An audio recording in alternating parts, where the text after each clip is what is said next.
امام حسین کی شہادت کے بعد جب آل رسول کو قید کر کے امام حسین کے سر کو کاٹ کے نیزے پہ بلند کر کے شام کی طرف لے جایا گیا تو جہاں جہاں سے یزید کا قافلہ گزر رہا تھا لوگ پوچھ رہے تھے کہ یہ کس کا سر ہے اور یہ بیبیاں کون ہیں۔ جس کو بھی یہ معلوم ہو کہ یہ رسول اللہ کا خاندان ہے تو ہر کوئی دل ہی دل میں ان ظالموں پہ لعنت کرتا رہا اور کوشش یہ تھی کہ یہ لعین ہمارے شہر میں نہ رکیں۔ یوں ہی چلتے چلتے جب یزید کا قافلہ شہر کرتان تک پہنچا تو وہ لوگ پہلے سے ہی باخبر ہو چکے تھے کہ فوج یزید نے اللہ کے نبی کے نواسے کو قتل کیا ہے، آل محمد کو قید کیا ہے، تو انہوں نے اپنے شہر کے دروازے بند کیے ہوئے تھے۔ قافلہ شہر کے باہر رک گیا اور درخت کے سائے میں یزید کے سپاہی سونے لگے۔ جب رات ہونے لگی تو راہب قریب آتا ہے اور دیکھے کہ ایک نورانی سر ہے جس پہ آسمان سے فرشتے آ کے سلام کر رہے ہیں اور وہ سر قرآن کی تلاوت کر رہا ہے۔ جیسے ہی رات اپنے گھر جائے تو پوری رات سوچنے لگا کہ یہ کسی مقدس ہستی کا سر ہے۔ بس فوراً صبح آگے سپاہیوں سے پوچھنے لگا کہ یہ کس ہستی کا سر ہے۔ فوج یزید نے کہا کہ یہ حسین ابن علی کا سر ہے۔ تو اس نے پوچھا کون حسین؟ اتنے میں شمر کہنے لگا حسین فاطمہ کا بیٹا، محمد کا نواسا۔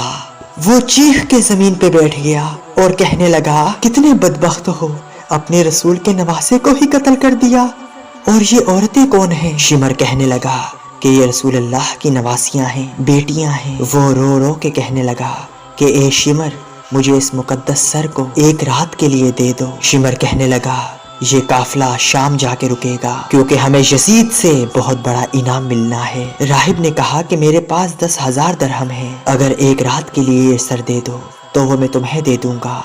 سب آپس میں صلاح مشورہ کرنے کے بعد اس بات تک آ پہنچے کہ ایک رات اور رکتے ہیں۔ بالآخر ان ظالموں کو 10,000 درہم دے کر راہب امام حسین علیہ السلام کا سر لے کے اپنے گھر آ گیا اور ایک پتھر پہ آ کے اس سر کو رکھا اور زاروں قطار رونے لگا۔ اتنے میں امام حسین علیہ السلام کے سر سے آواز آئی اے راہب یاد کر جب تو اولاد کی دعا کروانے کے لیے میرے نانا کے پاس آیا تھا اور تمہارے مقدر میں اولاد نہیں تھا، میں نے اللہ سے دعا کی، اللہ نے تجھے 7 بیٹے عطا کر دیے اور تم نے کہا تھا کہ ایک مرتبہ میرے گھر آنا۔ اے راہب آج میں حسین تیرے گھر آ ہی گیا۔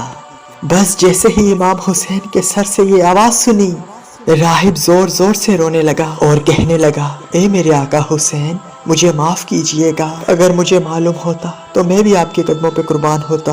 امام حسین نے فرمایا اے راہب اللہ کی مرضی یہ ہے کیونکہ اللہ کا دین میرے خون سے زندہ ہونا تھا۔ پوری رات وہ مولا حسین کے سر سے گفتگو کرنے لگا۔ جب صبح کا وقت قریب آیا تو راہب نے سوچا کہ میں مولا حسین کا سر واپس کیسے کروں۔ تاریخ نے لکھا وہ جو 7 بیٹے امام حسین کی دعا سے ملے تھے ان میں سے ایک بیٹے کا سر قلم کر کے شمر کے پاس لے گیا۔ شمر نے جیسے ہی سر کھول کے دیکھا تو کہنے لگا یہ حسین کا سر نہیں۔ وہ واپس آیا دوسرے بیٹے کا سر قلم کر کے، انہوں نے وہ دیکھا اور کہا کہ یہ حسین کا سر نہیں۔ ایسے کرتے کرتے راہب نے امام حسین کے عشق میں اپنے 7 بیٹے قربان کر دیے۔ جب آخری بیٹے کا سر شمر نے دیکھ کے یہ کہہ دیا کہ اے راہب تو وعدہ خلافی کر رہا ہے، اے راہب اگر تو نے امام حسین کا سر نہ دیا تو ہم تیرے پورے خاندان کو قتل کر دیں گے۔ بس جیسے ہی راہب گھر پہنچا تو امام حسین کے سر سے آواز آنے لگی کہ اے راہب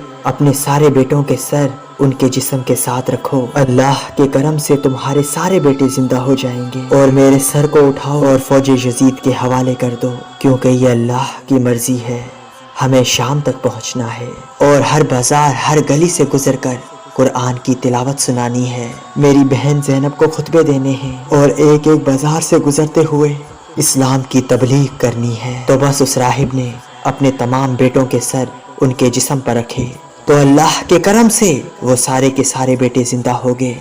پھر روتا ہوا راہب امام حسین کے سر کو فوج یزید کے حوالے کرتے ہوئے روتا ہے اور کہتا ہے کتنے بدبخت ہو تم کہ اپنے رسول کے نواسے کو قتل کرتے ہو، ان کی بیٹیوں کو قید کرتے ہو، ان پہ ظلم کرتے ہو، تمہارا یہ ظلم قیامت تک تمہارے لیے لعنت بن جائے گا۔